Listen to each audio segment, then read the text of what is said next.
The man kept running and caused a great commotion. He was bumping into dozens of people. He left a path of angry shoppers from Parker's jewelry store halfway through the shopping mall.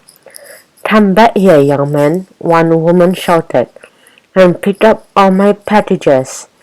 Another woman dropped a bag filled with groceries.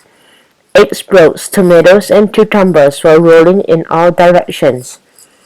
"If he's trying to get away," Tam said, "why didn't he run out one of the exits?"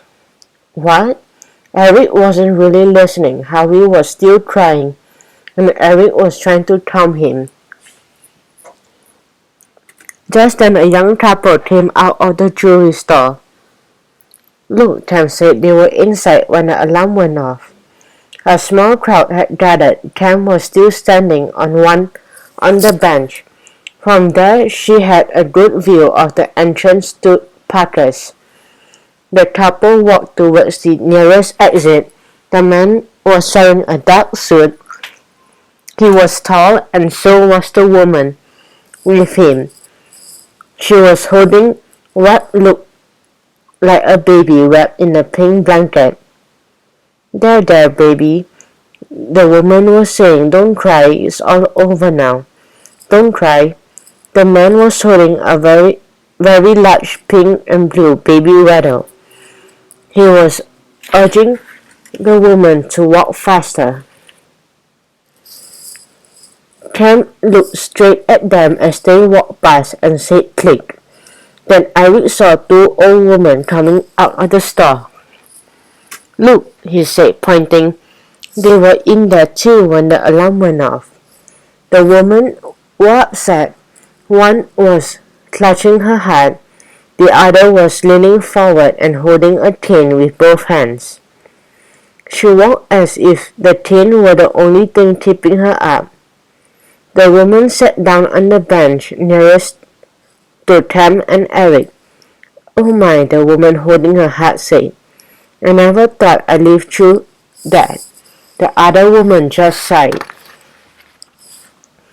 Tam watched the entrance to Parker's a while longer. No one else left the store. Then she saw someone inside shut the doors and hang a sign in the window. The sign said, "Sorry, we're closed." "I wonder what happened," Tam said as she got down from the bench. Eric rocked Howie in his arms. "I don't know, but I wish they shut off the alarm. It's scaring Howie. I'll have to feed him if he doesn't stop crying." Eric held Howie against his shoulder. Howie stopped crying, but just for a minute. A loud police car siren sounded. It startled Howie, and he began to cry again. "Quick, Cam, get me his bottle. It's in the insulated bag." Cam opened the bag and looked inside. "Boy, he sure needs a lot of stuff." She gave the bottle to Eric. "Are you sure you know how to feed him?" "It's easy. Watch." Eric cradled Howie in one arm. With his free hand, he fed him the bottle. Howie was quiet. "It works," Cam said. "I guess he can't cry and drink at the same time." The siren got louder and louder. "They must have called the police," Tam said. She watched as the police car turned into the mall parking lot and slowed down. It stopped in front of Parker's jewelry store. Both front doors of the car opened.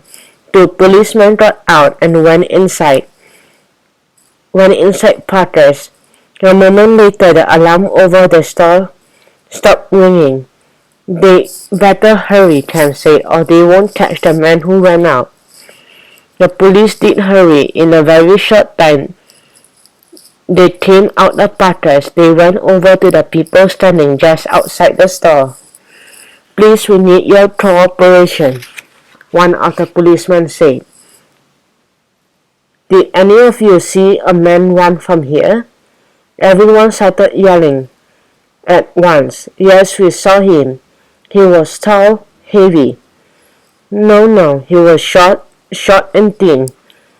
He had mustache. He was wearing an ugly green tie. Ugly, I like that tie. I have the same one at home. The policeman held up his hand for quiet. Did any of you see which way he went?